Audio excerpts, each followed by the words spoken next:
ধন্যবাদ দিই, তার গৌরব, তার প্রশংসা করি যে আজকের এই সুন্দর মুহূর্ত ঈশ্বর আমাদের জীবনের সঙ্গে যুক্ত করেছেন।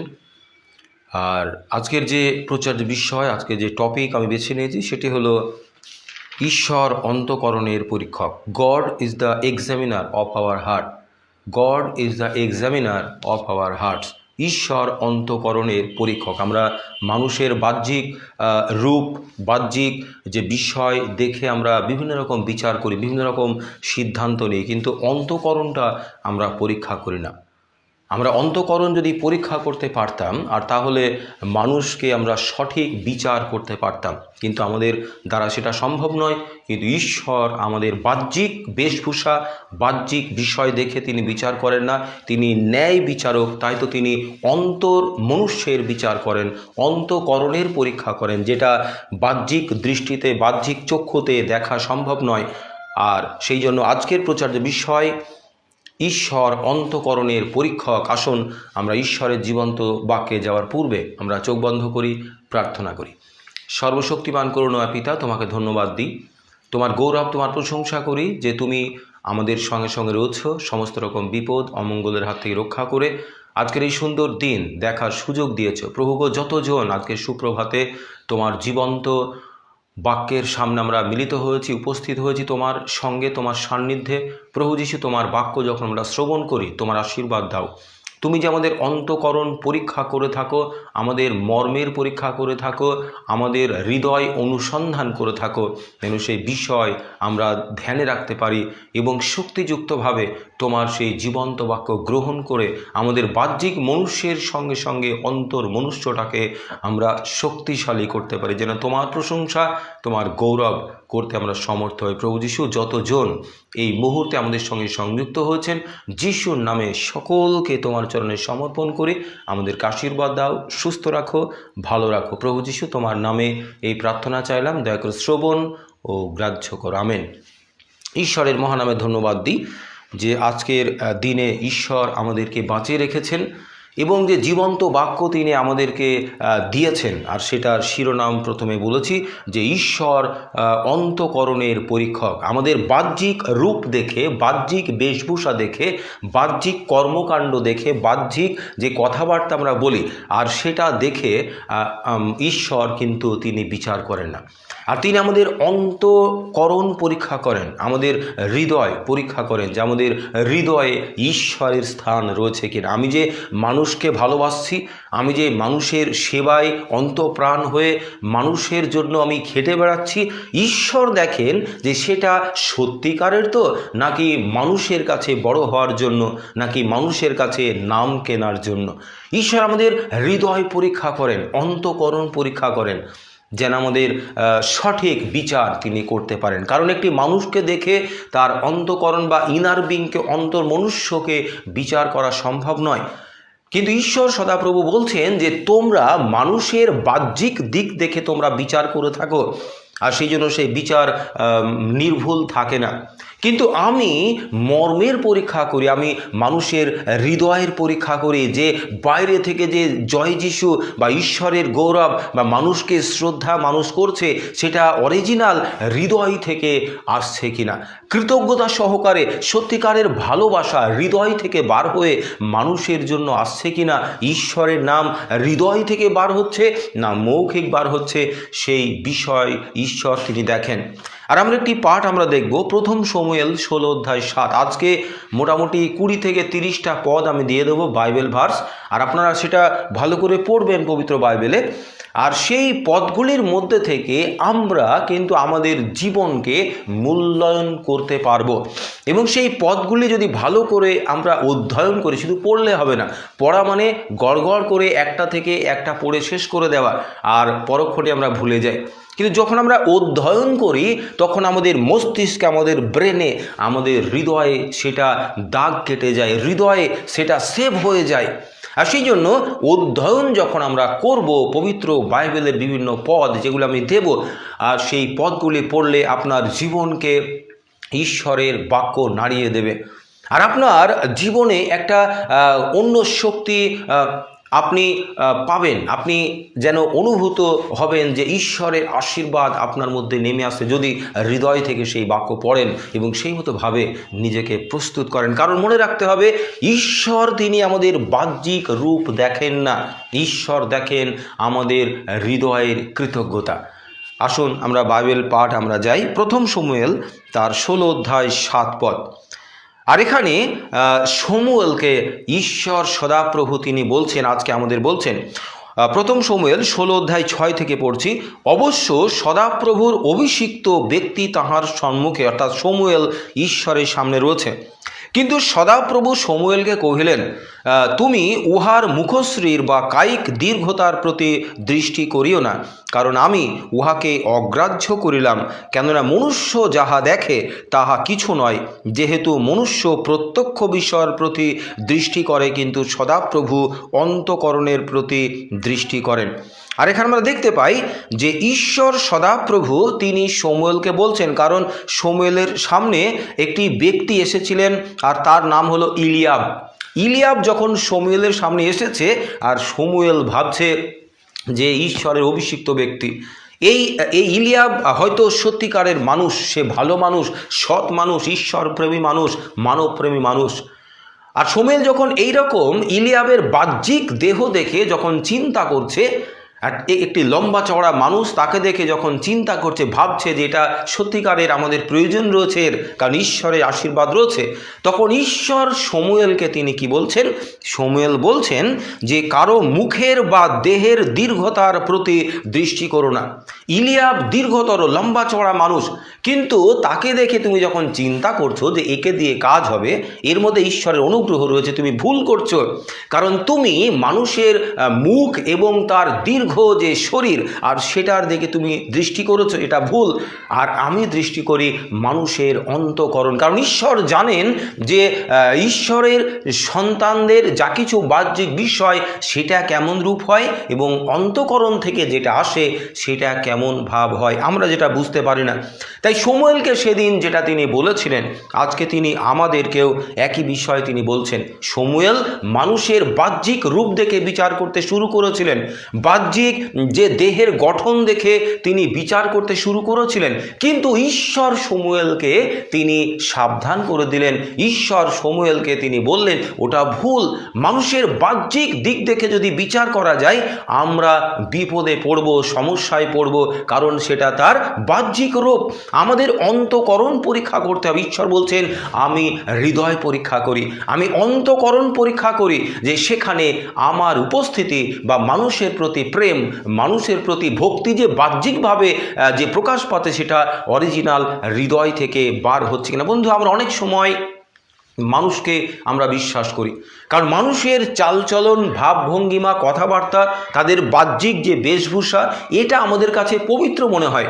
যেমন করে শমূয়েল তিনি ভেবেছিলেন যে ইলিয়াব যে কিনা তার সামনে দাঁড়িয়ে রয়েছে সেই অভিষিক্ত ব্যক্তি, ঈশ্বরের আশীর্বাদে পরিপূর্ণ, কিন্তু ঈশ্বর তার ভুলটা তিনি তাকে ধরিয়ে দিয়েছিলেন যে না, মানুষের বাহ্যিক রূপ নয়, মানুষের হৃদয়, ভিতরের মানুষটাকে পর্যবেক্ষণ করতে হবে, পরীক্ষা করতে হবে। আমরা অনেক মানুষের সঙ্গে আমরা মিশি, তাদের সঙ্গে কথাবার্তা বলে বন্ধুত্ব করি, তাদের বাহ্যিক বেশভূষা দেখে, বাহ্যিক যে কথাবার্তা আর সেটা দেখে, বাহ্যিক কাজকর্ম দেখে, বাহ্যিক ধর্মময় জীবন দেখে আমরা তাদের সঙ্গী হই, কিন্তু পরক্ষণে দেখা যায় যে তারা স্বার্থান্বেষী মানুষ। তারা আমাদের সঙ্গে মিশে আমাদের যে দুর্বলতাগুলো রয়েছে, আমাদের যে বন্ধু বান্ধব রয়েছে, তারা সেই দুর্বলতার সুযোগ নিয়ে কি করে না, আমাদের বন্ধু বান্ধবের সঙ্গে মিশে আমাদের নামে তাদেরকে মন ভাঙায় এবং আমাদের কাছের মানুষদের তারা দূরে নিয়ে সরে যায় এবং নিজের বন্ধু করে। পরবর্তীতে আবার যে আমাদের জীবনে সেই বন্ধুরাই বিপদ নিয়ে উপস্থিত হয়, অর্থাৎ মনোনয়ন আমাদের সঠিক হয় না। বন্ধু মনোনয়ন, যার সঙ্গে আপনি মিশছেন, যার সঙ্গে আপনি চলছেন, যাকে আপনি মনোনীত করেছেন চলার জন্য, বন্ধুত্ব করেছেন, অনেক দূর যাত্রা করতে হবে, মনোনয়ন যদি সঠিক আমরা না করতে পারি, আর তাহলে আমাদের জীবনে শুধুমাত্র অন্ধকার আর বিপদ নেমে আসে। কিন্তু ঈশ্বর বলছেন যে বাহ্যিক দিক দেখে, বাহ্যিক দেহের আকার দেখে, বাহ্যিক মুখশ্রী কত সুন্দর দেখতে, আর সেটা দেখে যেন আমরা বিচার না করি, যেন অন্তঃকরণের আমরা পরীক্ষা করি। কিভাবে আমরা অন্তঃকরণের পরীক্ষা করব?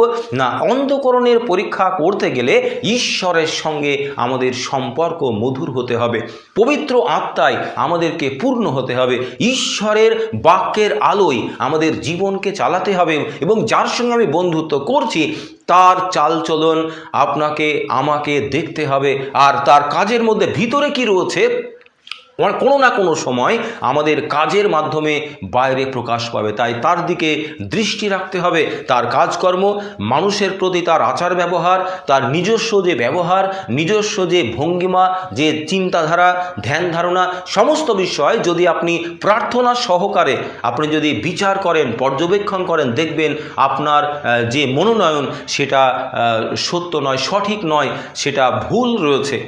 আর সেই জন্য ঈশ্বর আমাদেরকে আজকে বলছেন যে আমরা মানুষের বাহ্যিক দিক দেখে, বাহ্যিক মুখশ্রী দেখে, বাহ্যিক দেহের গঠন দেখে, বাহ্যিক পোশাক আশাক দেখে আমরা বিচার করি, আমরা স্থান দিই।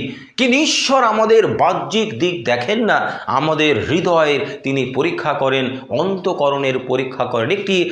একটি গল্প মনে পড়লো, আর সকলের জন্য বলি, আর একটি সুবিধা হবে যে এই যে বিষয় ঈশ্বর অন্তঃকরণের পরীক্ষা করেন এটা বোঝার জন্য। আর কোনো একটা সময় একটি জঙ্গলে একদল প্রচারক তারা প্রচার করতে যাবেন, আর সেই জঙ্গলের প্রধান রয়েছে সেখানে বাঘ।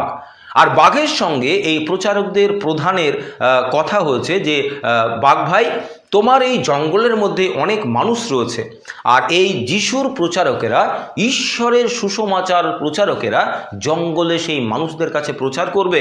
তুমি কিন্তু এই সন্তানদের, এই প্রচারকদের জীবনে হানি পৌঁছাবে না, এদেরকে তুমি খেয়ে ফেলবে না, কোনো রকম হিংস্রতা এদের প্রতি দেখাবে না।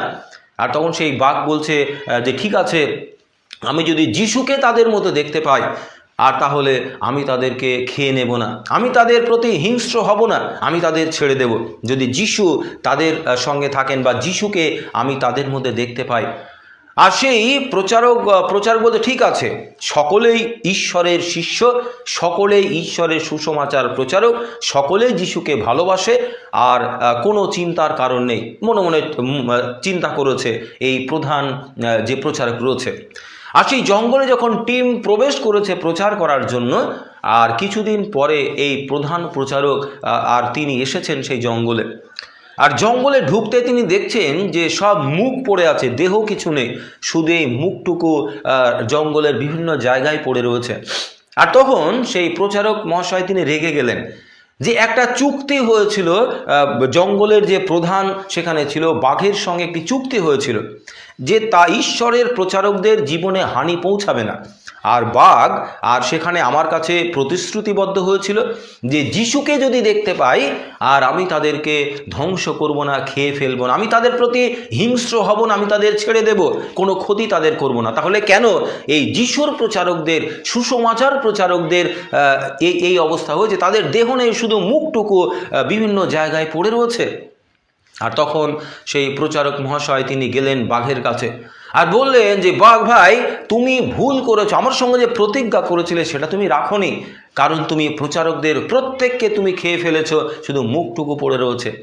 বাঘ ভাই সে বলছে যে শুনুন, আমি যে প্রতিজ্ঞা করেছিলাম সেই প্রতিজ্ঞা রেখেছি। আমি বলেছিলাম যে যিশুকে যেখানে দেখব, যদি যিশু তাদের মধ্যে থাকে আমি তাদের ক্ষতি করব না। কিন্তু আমি দেখেছি যে যত প্রচারক এই জঙ্গলে প্রবেশ করেছে তাদের শুধু মুখ থেকে যিশু নাম বার হচ্ছে, তাদের হৃদয় থেকে যিশু নাম বার হচ্ছে না, শুধুমাত্র মুখ থেকে, জিভের বাইরে থেকে সেই যিশু নাম অনর্গল বার হচ্ছে, প্রচার বার হচ্ছে, তাদের হৃদয় থেকে কিন্তু যিশু নাম নেই। আমি দেখলাম যে তাদের মুখের নিচে কোনো যিশু নেই, তাদের কাজকর্মে কোনো যিশু নেই, তাদের চিন্তাধারায় কোনো যিশু নেই, তারা যেভাবে এখানে চলছে জঙ্গলে তার মধ্যে যিশু নেই, শুধুমাত্র তাদের মুখটুকু যে ঠোঁট নড়ছে এইটুকুতে যিশু নাম আমি শুনেছি, দেখেছি। আর তাই জন্য ওইটুকু আমি স্পর্শ করিনি। বন্ধু, ঈশ্বর আমাদের এইরকমভাবেই তিনি বিচার করেন, আমাদের হৃদয় পরীক্ষা করেন। প্রচারক তিনি দেখেছিলেন প্রচারকদের বাহ্যিক দিকের কাজকর্ম দেখে তিনি খুশি হয়েছিলেন যে এদের বাপ কোনো ক্ষতি করতে পারবে না, কারণ এরা ধার্মিক মানুষ, ধর্মকর্ম প্রচার করে, এদের জীবনযাত্রা ভালো। আর সেই ভরসায় জঙ্গলে তিনি তাদের ছেড়ে দিয়েছিলেন প্রচার করার জন্য, কিন্তু তিনি তাদের হৃদয় পরীক্ষা করতে পারেননি। কারণ মানুষ হৃদয় পরীক্ষা করতে আমরা পারি না, আমরা সেই জায়গায় আমরা পৌঁছাতে পারি না, সেই জীবনযাপন আমরা করতে পারি না যে একটি মানুষকে দেখে আমরা তার হৃদয় মানুষটাকে দেখতে পাবো, যদি না আমরা ঈশ্বরের সঙ্গে সম্পর্কযুক্ত থাকি। ঈশ্বর আমাদের তখন দেখিয়ে দেন যে কোন মানুষের সঙ্গে আমাদের চলা প্রয়োজন, আমাদের ইনার বিংটা, অন্তর মনুষ্যটা অরিজিনাল কেমন। আর সেই জন্য ঈশ্বর আমাদের বাহ্যিক দিক দেখেন না, তিনি আমাদের হৃদয় পরীক্ষা করেন। যদি তিনি আমাদের বাহ্যিক দিক দেখে বিচার করতেন তাহলে সকলেই আমরা স্বর্গ বাড়িতে যেতাম, বিচারে আমাদের অন্যরকম ফল আমরা পেতাম না। কিন্তু মথিলিখিত সুসমাচার সেখানে 7 অধ্যায় 21 থেকে 23 পদে, মথিলিখিত সুসমাচার 7 অধ্যায় 21 থেকে 23 পদে প্রভু যীশু খ্রিস্ট একটি বিষয় আমার আপনার সামনে তুলে ধরেছেন। কি বিষয় না, তিনি হৃদয় পরীক্ষা করেন, অন্তঃকরণ পরীক্ষা করে তিনি আমাদের কাজের বিচার করেন। বাহ্যিক অঙ্গভঙ্গিমা দেখে তিনি আমাদের বিচার করেন না, ফল দেন না। আর সেখানে মতি তার 7 অধ্যায় 21 থেকে 23 পদে লেখা রয়েছে যে আমি যখন বিচারে বসবো তখন আমার সন্তানেরা বলবে যে হে প্রভু, আমি তোমার কাজ করেছিলাম, আমি মানুষের সেবা করেছিলাম, আমি প্রতিবাসীকে ভালোবেসেছিলাম, আমি তোমার মন্দিরে যেতাম, আমি তোমার জয়গান করতাম, আমি বিভিন্ন রকমভাবে তোমার বাক্য প্রচার করতাম। আর তখন প্রভু যীশু বলছেন, আমি বলবো যে তোমরা আমার সামনে থেকে দূর হয়ে যাও, আমি তোমাদের চিনি না। কারণ কি না, তোমরা যেটা করেছিলে সেটা হৃদয় থেকে আসেনি, সেটা কেবলমাত্র মৌখিক ছিল। তোমরা কেবলমাত্র নাটক করে গিয়েছো, অঙ্গভঙ্গিমার মধ্যে মানুষকে বোকা বানিয়েছো, কিন্তু আমি মর্মের পরীক্ষা করি, অন্তঃকরণের পরীক্ষা করি। তাই তো প্রভু যীশু খ্রিস্ট তার শিষ্যদের সামনে সদ্দুকী ফরিসিরা যখন বিভিন্নভাবে যিশুকে হেনস্থা করার চিন্তা তারা করত, বিভিন্ন কাজে তারা বাধা দিত, মানুষকে ভুল শিক্ষা দিত, আর সেই সময় তিনি তাদের বলেছিলেন যে তোমরা চুনকাম করা কবরের তুলো। কবর কি না, কবরের উপরে আমরা চুনকাম করি, আমরা নেপে পুছে পরিষ্কার করি, ফুল গাছ লাগাই, কত সুন্দর দেখতে আমরা করি, যাতে নোংরা না হয়, জঙ্গল না হয়, পরিষ্কার পরিচ্ছন্ন রাখি। কিন্তু কবরের ভিতরে কি থাকে? পচা গলা মাংস, হাড় গোড়, পোকা সেখানে থাকে, সেখানে নোংরা থাকে, সেখানে গন্ধ থাকে, দুর্গন্ধ রয়েছে। সেই ন্যাপা পোছার মধ্যে, রং করা কবরের মধ্যে দুর্গন্ধ রয়েছে। আর তেমনিভাবে ঈশ্বর সদাপ্রভু আমাদেরকে বলছেন যে তোমরা কবরের তুল্য, তোমরা উপরে বিভিন্ন রকমভাবে কাপড় পরেছ, তোমাদের অঙ্গভঙ্গিমার মধ্যে তোমরা যেন চুনকাম করে রেখেছো, রং করা কবরের মতো তোমরা চলেছ, কিন্তু তোমাদের হৃদয়ে পচা গলা বিষয় রয়েছে, হৃদয় তোমাদের কঠিন রয়েছে, হৃদয়ে দুর্গন্ধ রয়েছে, অন্তর মনুষ্যটা নোংরায় পরিপূর্ণ হয়ে গিয়েছে। তোমরা শুধু বাহ্যিকভাবে তোমরা সেজেছো। যেমন শমূয়েলকে তিনি বললেন যে তুমি যেটা করছো আর সেটা ঈশ্বর থেকে নয়, ঈশ্বর থেকে নয়, কারণ ঈশ্বর অন্তঃকরণ পরীক্ষা করেন। তুমি মানুষের মুখশ্রী দেখছো, মানুষের লম্বা চওড়া চেহারা দেখছো, আর তাতেই তুমি ইমপ্রেস হয়ে যাচ্ছ, কিন্তু না, ঈশ্বর আমাদের হৃদয় দেখেন। তিনি বলছেন তোমরা চুনকাম করা কবরের তুল্য। আমাদের আজকে পরীক্ষা করা প্রয়োজন রয়েছে, সত্যিই কি আমরা চুনকাম করা কবরের তুল্য? দেখবেন আমাদের আশপাশে প্রচুর মানুষ এই চুনকাম করা কবরের মতো তারা ঘোরে। তারা এমন ভাব আপনার কাছে দেখাবে যে তারা পুরো উপর থেকেই তারা এসেছে, তারা তাদের মতো ভালো মানুষ হয় না, কিন্তু আলটিমেট দেখা যাবে তাদের মতো মন্দ মানুষ আর পৃথিবীতে নেই। তারা আপনার জীবনকে নষ্ট করে দেবে, জীবনকে ধ্বংসের শেষ রাস্তায় পৌঁছে দেবে, আপনি বুঝতেও পারবেন। আপনার সঙ্গে মিশবে, আপনার সঙ্গে থাকবে, কিন্তু আপনার জন্য বিপদের গর্ত তারা তৈরি করবে। কিন্তু বন্ধু, একটা আশার বাণী ঈশ্বর দিয়েছেন। যদি হিতোপদেশ 1, 2, 3 এবং 22 অধ্যায় 21 অধ্যায় পড়ে, ঈশ্বর বলছেন যদি আমরা পরের জন্য কোনো কবর করি পরের জন্য কোনো সমস্যা তৈরি করি, তাহলে সেই সমস্যা আলটিমেট আমাদের জীবনে আসবে, কারণ আমরা ব্যালেন্সের মধ্যে চলছি। আমি একজনকে বিপদে যদি ফেলি, আমি নিজেই বিপদে পড়ে যাব। তাই ঈশ্বর আমাদের হৃদয় পরীক্ষা করেন, আমাদের অন্তঃকরণ তিনি পরীক্ষা করেন। ঈশ্বর সর্বশক্তিমান আমাদের বাহ্যিক বেশভূষা দেখে বিচার করেন না বা খুশি হন না, তিনি আমাদের অন্তঃকরণের পরীক্ষক। তাই আমাদের আত্মিক মনুষ্যকে আমাদের শক্তিশালী করতে হবে, পরিপাটি করে সাজাতে হবে, আমাদের হৃদয় পরিষ্কার রাখতে হবে, নির্মল হৃদয়, সূচি অন্তঃকরণ এবং পবিত্র রাখার জন্য ঈশ্বরের সঙ্গে, ঈশ্বরের বাক্যের সঙ্গে আমাদের সম্পর্কযুক্ত থাকতে হবে। তাহলে ঈশ্বরের আশীর্বাদ এবং ঈশ্বরের অনুগ্রহ আমরা প্রাপ্ত হব।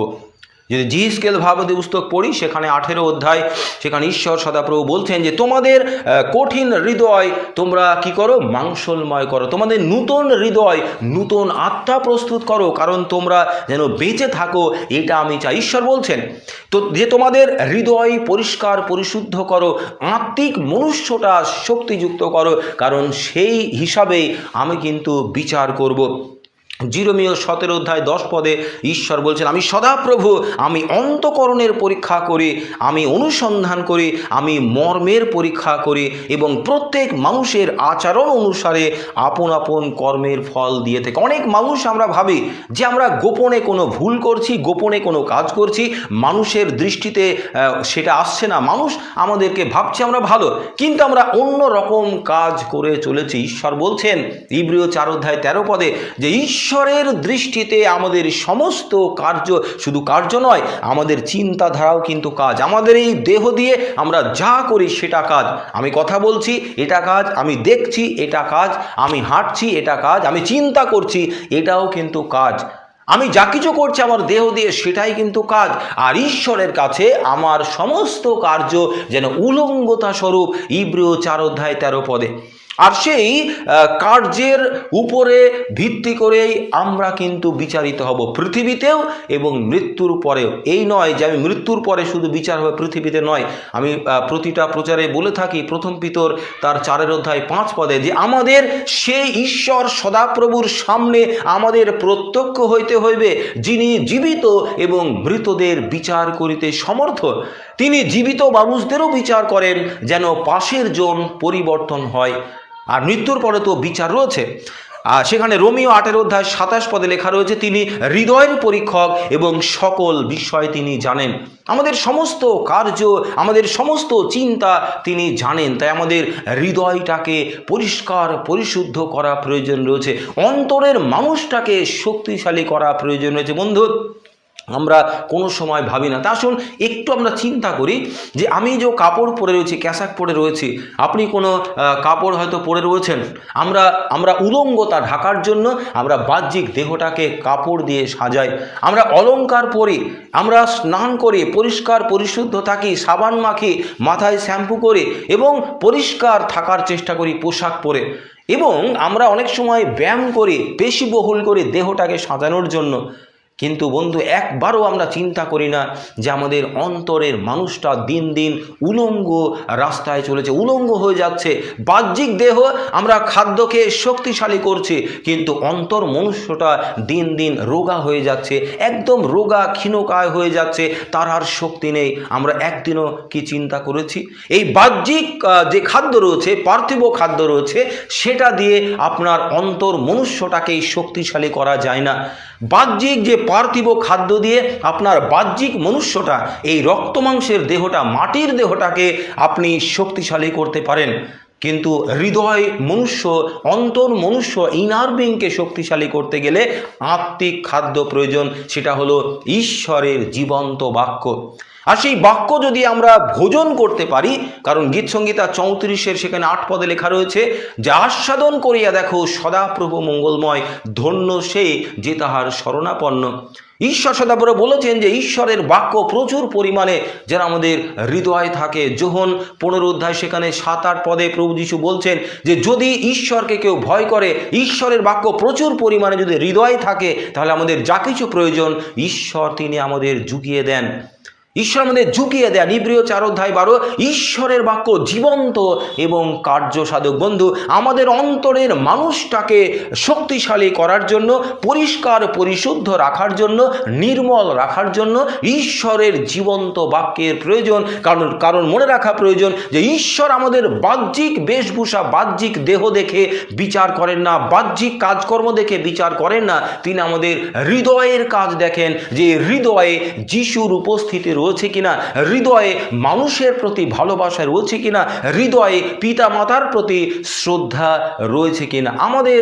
আমাদের ভালোবাসা মানে অনেকটা অন্য রকমের হয়। মানুষের সঙ্গে একরকম আমরা মিশি, কিন্তু আমরা অন্য রকমভাবে সেটা আমাদের কার্যের মাধ্যমে প্রকাশ পায়। আমরা মানুষকে সকল সময় ফাঁকি দেওয়ার চেষ্টা করি, কিন্তু বন্ধু, ঈশ্বর তিনি আমাদের দেখছেন আমরা কিভাবে চলছি।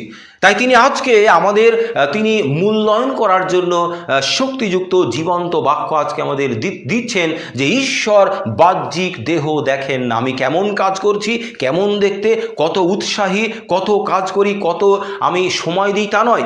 ঈশ্বর দেখেন সেই কাজকর্ম, সেই সময়, সেই শ্রদ্ধা হৃদয় থেকে আসছে কিনা। হৃদয় মনুষ্য যদি শক্তিশালী হয়, তাহলে বাহ্যিক কাজকর্ম আরও শক্তিযুক্ত হবে, আশীর্বাদযুক্ত হবে। ঈশ্বরের গৌরব, ঈশ্বরের প্রশংসা আমাদের মধ্যে থেকে হবে। কারণ আমাদের আলটিমেট বিচার হবে আমাদের অন্তরের মানুষটাকে দিয়ে। আমরা হৃদয়ে প্রভুকে রেখেছি কিনা, হৃদয়ে পবিত্রতা বজায় রয়েছে কিনা, হৃদয়ে মানুষের প্রতি সম্মান রয়েছে কিনা, হৃদয়ে মানুষের প্রতি শ্রদ্ধা, ভালোবাসা, ক্ষমা রয়েছে কিনা। আর তাহলে ঈশ্বর আমাদের আশীর্বাদ করবেন। প্রকাশিত বাক্য 2:23 ঈশ্বর বলছেন যে আমি মর্মের ও হৃদয়ের অনুসন্ধানকারী, আর আমি প্রত্যেককে আপন আপন কর্ম অনুযায়ী ফল দেব। হৃদয়ের পরীক্ষক, হৃদয়ের অনুসন্ধানকারী, যে তিনি হৃদয়টাকে খোঁজেন যে সেখানে ঈশ্বরের নাম রয়েছে কিনা, পবিত্রতা রয়েছে কিনা। তাই আসুন আজকে আমরা বাহ্যিক দেহটা তো আমরা বাঁচার জন্য প্রয়োজন রয়েছে, কিন্তু বন্ধু, ঈশ্বরের আশীর্বাদ না থাকলে এই বাহ্যিক দেহ রেখে কোনো লাভ নেই। অন্তর মনুষ্যটাও শক্তিশালী করার প্রয়োজন রয়েছে, পবিত্র করার প্রয়োজন রয়েছে। আর অন্তর মনুষ্যটাকে পেশিবহুল করতে, শক্তিশালী করতে, মজবুত করতে ঈশ্বরের বাক্যের প্রয়োজন, যে বাক্য জীবন্ত কার্য সাধক প্রভু যীশু খ্রিস্ট স্বয়ং সেই শক্তি। আসুন প্রভু যীশু খ্রিস্টকে আমরা গ্রহণ করি এবং হৃদয়ের মানুষটাকে আমরা পরিষ্কার করি, যেন বাইরে যেটা প্রকাশ পাচ্ছে, যেন হৃদয়ের ভালোবাসা সহকারে সেটা প্রকাশ পেতে পারে। আমরা যেন চুনকাম করা কবরের মতো না হই, মুখে একরকম কথা, হৃদয়ে অন্যরকম কথা, সামনে একরকম ভঙ্গিমা, পিছনে অন্যরকম ভঙ্গিমা, যেন এই রকম আমাদের জীবনে না হয়। আর সেখানে প্রথম রাজাবলী 8:39 রাজা সলোমন ঈশ্বরকে বলছেন যে তুমি মানুষের অন্তঃকরণ জানো এবং সকলের কাজ অনুযায়ী তুমি ফল দেবে। এখানে আমরা দেখতে পাই যে রাজা সলোমন তিনি ঈশ্বরকে বলছেন যে ঈশ্বর সদাপ্রভু, তুমি মানুষের বাহ্যিক দেহ দেখে বিচার করো না, তুমি মানুষের হৃদয় পরীক্ষা করে থাকো, অন্তঃকরণের তুমি পরীক্ষা করে থাকো। কারণ রাজা সলোমন ঈশ্বরের স্বর্গীয় জ্ঞানে তিনি জ্ঞানবান ছিলেন। হিতোপদেশ তার 21:3 দেখতে পাই যে সদাপ্রভু আমাদের হৃদয় তৌল করেন। তৌল মানে মাপেন, হৃদয়কে পরিমাপ করেন, যে আমি বাইরে যে কাজ করছি হৃদয় মেপে কি সেটার সঙ্গে মিলছে, নাকি হৃদয় একরকম, আমাদের বাহ্যিক যে কথাবার্তা, আমাদের আচার ব্যবহার, আমাদের ভঙ্গিমা অন্যরকম। ঈশ্বর বলছেন যে আমি সদাপ্রভু সকলের হৃদয় তৌল করি, আমি মাপি। আর কি তিনি আমাদের তার দৃষ্টিতে মনে হবে তা সরল, মানে আমাদের দৃষ্টিতে মনে হবে যে আমরা সরল রয়েছি, মানুষের দৃষ্টিতে মনে হবে যে আর একটা মানুষ সরল রয়েছে। আমরা মানুষের কাছে সরল দেখাতে পারি, মানুষকে বোকা বানাতে পারি, কিন্তু বন্ধু, ঈশ্বর সর্বশক্তিমানকে আমরা বোকা বানাতে পারবো না। কারণ আমরা তার হাতের সৃষ্টি, বিশ্ব ব্রহ্মাণ্ড তিনি প্রতিপালন করছেন, সৃজন করেছেন। তিনি জানেন যে আমরা কোন রাস্তায় চলেছি। আর তাই তো তিনি বলছেন আমি মর্মে মর্মের পরীক্ষা করে, অন্তঃকরণের পরীক্ষা করে, আমি মজ্জার পরীক্ষা করে, হৃদয় অনুসন্ধান করে যে তুমি যে হে প্রভু বলছো সেটা হৃদয় থেকে আসছে নাকি মৌখিক আসছে। লুকলিখিত সুসমাচার 16 অধ্যায় 15 পদে মানুষ মানুষের সাক্ষাতে ধার্মিক দেখায়, এটা বাস্তব। মানুষ মানুষকে দেখানোর জন্য ধর্মকর্ম করে, কিন্তু মতি তার 6 অধ্যায় প্রভু যীশু বলেছেন সাবধান, মানুষকে দেখানোর জন্য ধর্মকর্ম নয়, উপবাস নয়, দান ধ্যান নয়, প্রার্থনা নয়, কিন্তু ঈশ্বরকে দেখানোর জন্য করো, যিনি গোপনে দেখেন এবং গোপনে আমাদেরকে ফল দেন। অর্থাৎ ঈশ্বর আমাদের বাহ্যিক ভঙ্গিমা দেখে আমাদের তিনি বিচার করেন না, তিনি আমাদের হৃদয় দেখেন। তাই তো সেই বিধবার সিকি পয়সা তিনি গ্রহণ করেছিলেন, কারণ সেই বিধবার সিকি পয়সা বিধবার হৃদয় থেকে এসেছিল। আরেকজন যে দান দিয়েছিল, প্রচুর দান, শব্দ করে ফেলছিল, তার দান প্রভু গ্রাহ্য করেননি, তিনি হৃদয় পরীক্ষা করেন। হৃদয়ের দান বিধবার সিকি তিনি গ্রহণ করেছিলেন। কইন হেবল যখন ঈশ্বরের কাছে উপহার তারা সেখানে সমর্পণ করেছে, উৎসর্গ করেছে, আর ঈশ্বর সদাপ্রভু তিনি যেহেতু হৃদয়ের পরীক্ষা করেন, তিনি হেবলের নৈবেদ্য তিনি গ্রহণ করলেন, কইনের নৈবেদ্য গ্রহণ করলেন না। কইন যখন রেগে গিয়েছিল তিনি বললেন তোমার যদি হৃদয় পরিষ্কার পরিশুদ্ধ করতে, সৎ রাস্তায় চলতে, তাহলে কি আমি তোমার উপহার গ্রহণ করতাম না? তিনি হৃদয়ের পরীক্ষা করেন, অন্তঃকরণের পরীক্ষা করেন। তিনি আমাদের দেখেন যে যা আমরা বাইরে দেখাই সেটা হৃদয় থেকে আসছে কিনা। তাই লুক তার 16 অধ্যায় 15 পদে প্রভু যীশু খ্রিস্ট তিনি আমাদেরকে বলছেন যে মানুষ মানুষের সামনে ধার্মিক দেখায়, কিন্তু ঈশ্বর আমাদের অন্তঃকরণ জানেন। আমরা যতই মানুষের সামনে ধার্মিক দেখাই, মানুষের সামনে কাজ দেখাই, মানুষের সামনে আমরা পবিত্র দেখাই, কিন্তু ঈশ্বর আমাদের অন্তঃকরণ জানেন। মানুষের দৃষ্টিতে আমরা উঁচু হতে পারি, মানুষের দৃষ্টিতে আমরা অনেক উঁচু চেয়ার পেতে পারি, উঁচু পদ পেতে পারি, মানুষের দৃষ্টিতে আমাদের সম্মান আকাশ ছোঁয়া হতে পারে, কিন্তু ঈশ্বরের দৃষ্টিতে আমরা ঘৃণিত। ঈশ্বর আমাদের ঘৃণা করেন যারা আমরা বাহ্যিক অভিনয় করে যাই মানুষের সঙ্গে। আমার আপনার চারপাশের মানুষ কিন্তু 100টার মধ্যে 99টা মানুষ তারা কিন্তু আপনার সঙ্গে আমার সঙ্গে অভিনয় করে চলেছে। শুধু আমাদের সঙ্গে নয়, তারা ঈশ্বরের সঙ্গে অভিনয় করে চলেছে, কিন্তু ঈশ্বর বলছেন সাবধান, আমি মর্মের পরীক্ষা করি, আমি অন্তঃকরণের পরীক্ষা করি। প্রথম থিসলনিকীয় 2 অধ্যায় 4 পদ, ঈশ্বর আমাদের অন্তঃকরণ পরীক্ষা করেন, তাকেই আমাদের সন্তুষ্ট করতে হবে। ঈশ্বর বলছেন যে সেখানে প্রথম থিসলনিকীয় 2 অধ্যায় 4 পদে, আর সেখানে ঈশ্বর সদাপ্রভু আমাদেরকে বলছেন যে ঈশ্বরকে সন্তুষ্ট করার জন্য আমাদের হৃদয় মানুষটাকে শক্তিশালী করার প্রয়োজন, কারণ তিনি হৃদয় পরীক্ষা করেন, আমাদের অন্তরের মানুষটাকে পরীক্ষা করেন, আমাদের ইনার বিংকে পরীক্ষা করেন। হৃদয় পরিষ্কার পরিশুদ্ধ যদি আমরা রাখি, ঈশ্বর আমাদেরকে উপহার দেবেন, ঈশ্বর আমাদের আশীর্বাদ করবেন। আমার আপনার স্বপ্ন ঈশ্বর বাস্তবে রূপ তিনি দেবেন। যারা আমরা প্রভুর সঙ্গে চলে, দেখবেন আমাদের প্রতিটা স্বপ্ন ঈশ্বর সদাপ্রভু তিনি বাস্তবায়িত করেন। কিন্তু যারা প্রভুর সঙ্গে চলে না, যারা চুনকাম করা কবরের তুল্য, তারা অনেক বড় স্বপ্ন দেখে কিন্তু স্বপ্ন বাস্তবায়িত হয় না, কারণ ঈশ্বর তিনি বাহ্যিক কাজকর্ম দেখেন না, তিনি আমাদের হৃদয় অনুসন্ধান করেন, তিনি অন্তরের মানুষটাকে দেখেন, অন্তঃকরণ পরীক্ষা করেন, তিনি মর্মের পরীক্ষা করেন, তিনি মজ্জার পরীক্ষা করেন। তাই বন্ধু, আজকে আমাদের চিন্তা করা প্রয়োজন রয়েছে, আমরা মানুষকে খুশি করার জন্য, আমরা মানুষের কাছে ভালো হওয়ার জন্য, ঈশ্বরকে বোকা বানানোর জন্য আমরা কি চুনকাম করা কবরের মতো যে বাইরে রং করা, ভিতরে দুর্গন্ধ রয়েছে? আসুন, আমাদের ঈশ্বর তিনি হৃদয়কে দেখেন উঁকি মেরে, সেখানে তার অস্তিত্ব রয়েছে কিনা, হৃদয়ের পবিত্রতা রয়েছে কিনা, হৃদয় নির্মল কিনা, ভালোবাসা সেখানে রয়েছে কিনা।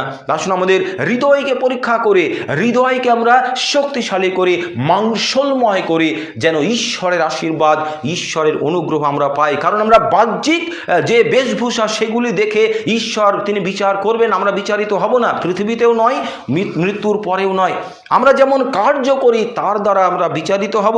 তাই জিহিজকেল 18 অধ্যায় 30 থেকে 31 পদে ঈশ্বর বলছেন যে আমাদের আত্মা, আমাদের হৃদয় পরিষ্কার পরিশুদ্ধ করা প্রয়োজন রয়েছে। যদি আমাদের হৃদয় আমরা পরিষ্কার করি, বাইরের মানুষটাকে যেমন পরিপাটি করে সাজাই, বাইরের মানুষটাকে শক্তিশালী করে, জিম করি, পেশিবহুল করি, সেই মতোভাবে যদি আমরা জীবন্ত বাক্যের মধ্য থেকে জীবন্ত বাক্য ভক্ষণ করে ঈশ্বরকে আস্বাদন করে যদি অন্তরের মানুষটাকেও শক্তিশালী করতে পারি, তাহলে বন্ধু আমাদের জীবন ধন্য। প্রভু যীশু বলবেন না যে তোমরা চুনকাম করা কবরের তুলে, তিনি আমাদের আলিঙ্গন করবেন, আশীর্বাদ করবেন, অনুগ্রহ তিনি আমাদের দেবেন।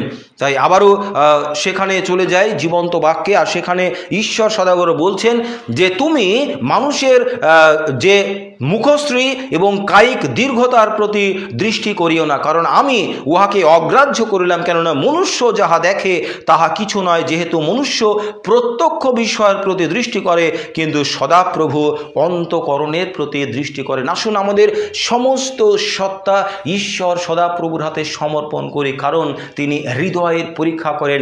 হৃদয়টাকে পরিষ্কার পরিশুদ্ধ করার জন্য, অন্তরের মানুষটাকে শক্তিশালী করার জন্য আমাদের আত্মিক খাদ্যের প্রয়োজন, জীবন্ত বাক্যের প্রয়োজন। আসুন জীবন্ত বাক্য আমরা পাঠ করি, আমরা অধ্যয়ন করি, ঈশ্বর জীবন্ত সদাপ্রভুকে আমরা গ্রহণ করি, তার আজ্ঞা পালন করি, তাকে ভয় করি, এবং আমাদের জীবন যেন ঈশ্বরের হাতে সম্পূর্ণ সমর্পণ করি। যখন আমি 16 আনা প্রভুর হাতে সমর্পিত, তখন প্রভু 16 আনা আমাকে শক্তি দেবেন, আশীর্বাদ দেবেন, অনুগ্রহ দেবেন। আর সেই জন্য একটি গল্প বলে শেষ করি, সেটি অনেকবার আমরা শুনেছি। কৃপণ বলে একটি কবিতা রয়েছে রবীন্দ্রনাথ ঠাকুরের, আর সেখানে একটি ভিক্ষুক রয়েছে, তার একটি স্বপ্ন রয়েছে যে আমি কতদিন আর ভিক্ষাবৃত্তি করব, আমার আর ভালো লাগছে না, এই ভিক্ষার ঝুলি নিয়ে ঘুরতে ভালো লাগছে না। আর সেখানে ভিক্ষুক চিন্তা করছে যে কোনো সময় যদি আমার কাছে যদি কোনো সময় রাজামশাইকে আমি দেখতে পাই, তাহলে রাজামশাইয়ের সামনে আমি দুহাত পাতবো, রাজামশাই আর ভিক্ষা করতে ভালো লাগে না, আর আমাকে অনেক বিষয় দিন যেন আমাকে আর ভিক্ষাবৃত্তি করতে না হয়, আমার এটা ভালো লাগে না, দুয়ারে দুয়ারে ঘোরা আর এই ভিক্ষা করা, ভিক্ষাবৃত্তি আমার আর ভালো লাগছে না। আর এই চিন্তা ভিক্ষুকের রয়েছে। এমন একটা দিন এসেছে, তার স্বপ্ন বাস্তবায়িত হতে চলেছে। আমি ছোট করে বলছি, আর স্বপ্ন বাস্তবায়িত হতে চলেছে। আর সেই ভিক্ষুক যখন ভিক্ষা করছে দুয়ারে দুয়ারে, আর সেই সময় দেখা গেল হই হুল্লোড় বেঁধে গিয়েছে সেই গ্রামে। কারণ কি না, সেই রাস্তা দিয়ে রাজাধিরাজ তিনি সোনার রথে করে তিনি চলেছেন, ও অন্য একটা জায়গায় চলেছেন।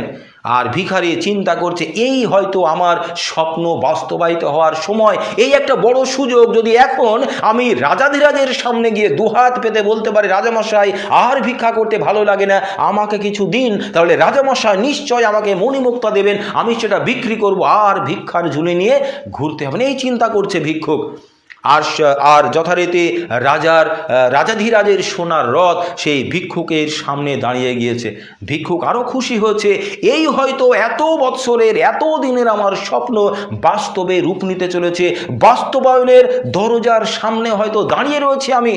আর ভিক্ষুক ঘুরে যখনই হাত পাততে যাবে রাজামশাইয়ের কাছে, আর দেখছে রাজাধিরাজ নিজেই সোনার রথ থেকে নেমে ভিখারির কাছে বলছে আমাকে কিছু দাও। ভিখারি অবাক হয়ে গিয়েছে যে আমি চিন্তা করলাম রাজাধিরাজের কাছে আমি কিছু চাইবো, আর রাজাধিরাজ তিনি কিনা আমাকে বলছেন আমায় কিছু দাও। এ কত বড় ভিখারি, আমি তো ভিখারি রয়েছি। ভিক্ষুক বুঝতে পারলো না যে তার সামনে কে দাঁড়িয়ে রয়েছেন, তার সামনে কে দাঁড়িয়ে তার কাছে হাত পাচ্ছেন, আর ভিখারি বুঝতে পারেনি। আর তাই ভিখারি কি করেছে, তার ঝোলার মধ্যে হাত দিয়ে আর আঙুলের ডগা দিয়ে খুঁজছে সব থেকে ছোট্ট চালের কণা পাওয়া যায় কিনা। কারণ রাজাধিরাজ হাত পেতেছে, তাকে দিতেই হবে, ভয়ে হোক সম্মানে হোক তাকে দিতেই হবে রাজাধিরাজকে, নাহলে গর্দান যাবে।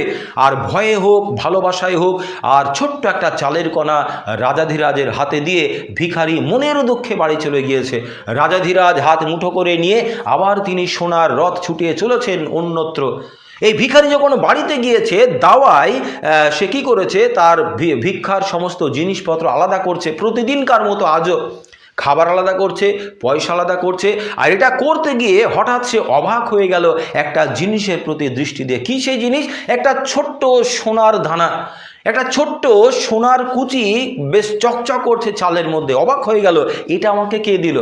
আমি তো কারো কাছে এই সোনা পাইনি, তাহলে আমাকে ভিখারিকে সোনার চালের কণা কে দিল?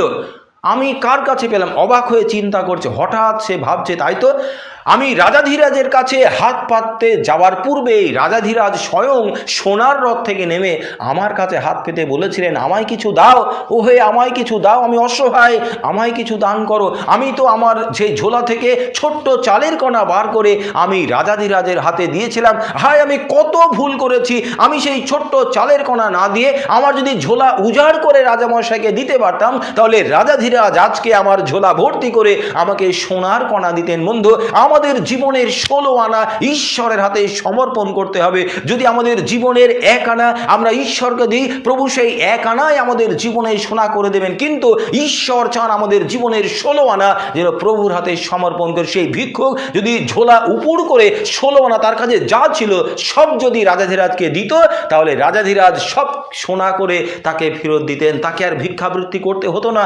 আমাদের জীবনেও একই বিষয় প্রযোজ্য। আমাদের জীবনের 16 আনায় ঈশ্বর তিনি চান, আমাদের জীবনের 16 আনা তিনি চান। তাই তিনি বলছেন, হে পরিশ্রান্ত ভারাক্রান্ত লোক সকল আমার কাছে এসো, আমি তোমাদের বিশ্রাম। তিনি বলছেন, তোমরা আমার নামে সরল হৃদয়ে যা কিছু চাইবে আমি তোমাদেরকে তাই প্রদান করব। আজকে আমাদের জীবনের আসুন 16 আনা ঈশ্বর সদাপ্রভুর হাতে দিই। তিনি আমাদের অন্তর মনুষ্যকে শক্তিশালী করবেন, তার জীবন্ত বাক্যের আলোয় আমাদেরকে চালাবেন। কারণ মনে রাখতে হবে, পৃথিবীতে এবং ওপারে আমাদের কার্যের দ্বারাই আমরা বিচারিত হবে। এই কার্য বাহ্যিক বেশভূষা দেখে নয়, এই কার্য ঈশ্বর হৃদয়কে দেখেন, অন্তরের মনুষ্যরা দেখেন, অন্তঃকরণ পরীক্ষা করেন, আমাদের মর্মের পরীক্ষা করেন, আমাদের অন্তঃকরণ, আমাদের হৃদয়, আমাদের মর্ম যাই আমরা বলি, সেখানে শুদ্ধি রয়েছে কিনা, সেখানে ভালোবাসা, প্রেম, অনুগ্রহ, ক্ষমা এবং শ্রদ্ধা, প্রভু যিশুর উপস্থিতি সেখানে রয়েছে কিনা। আসুন আমাদের বাহ্যিক বেশভূষা নয়, আমাদের অন্তঃকরণ আমরা শক্তিশালী করি, অন্তরের মানুষটাকে আমরা শক্তিশালী করি। কারণ ঈশ্বর আমাদের বাহ্যিক দিক দেখেন না, আমাদের হৃদয় দেখেন। আমি সদাপ্রভু অন্তঃকরণের পরীক্ষা করি, অন্তঃকরণের অনুসন্ধান করে আমি মর্মের পরীক্ষা করি, আর প্রত্যেক মানুষের আচরণ অনুসারে আপন আপন কর্মের ফল দিয়া থাকে। আসুন আমরা চোখ বন্ধ করে প্রার্থনা করি। সর্বশক্তিমান করুণা পিতা, তোমাকে ধন্যবাদ দিই, তোমার গৌরব, তোমার প্রশংসা করি। আজকের যে জীবন্ত বাক্য তুমি আমাদের দিলে, যে তুমি আমাদের বাহ্যিক বেশভূষা দেখে খুশি হও না, প্রীত হও না। প্রভু গো, তোমাকে ইমপ্রেস করতে গেলে আমাদের হৃদয়টাকে, অন্তর মনুষ্যকে, ইনার বিংকে আমাদের শক্তিশালী করতে হবে। কারণ তুমি অন্তঃকরণ পরীক্ষা করো, হৃদয়ের অনুসন্ধান করো, সেখানে পবিত্রতা রয়েছে কিনা। যা আমরা দেখাই সেই পবিত্রতা হৃদয় থেকে আসছে কিনা। প্রভু গো, আমাদের অন্তরের মানুষটাকে তুমি শক্তিশালী করতে সাহায্য করো। তোমার আশীর্বাদ, তোমার অনুগ্রহের মধ্যে আমাদের চালাও। যতজন এই জীবন্ত বাক্য শ্রবণ করছি, প্রত্যেককে তুমি আশীর্বাদ দাও, প্রত্যেক পরিবারে শান্তি দাও, প্রত্যেককে সুস্থ রেখো, প্রত্যেক পরিবারের সন্তান সন্ততিদের জীবনে তোমার অনুগ্রহ দাও। যেন আমরা এই মুহূর্ত থেকে শুধু বাহ্যিক দেহ পরিপাটি করে সাজাবো না, বাহ্যিক দেহ শক্তিশালী করব না, কিন্তু তার সঙ্গে অন্তরের মানুষটাকে, হৃদয়কে আমরা পরিষ্কার পরিশুদ্ধ করব। কারণ আমরা বিচারিত হব হৃদয়ের ফল দ্বারাই, অন্তঃকরণ দ্বারাই আমরা বিচারিত হব।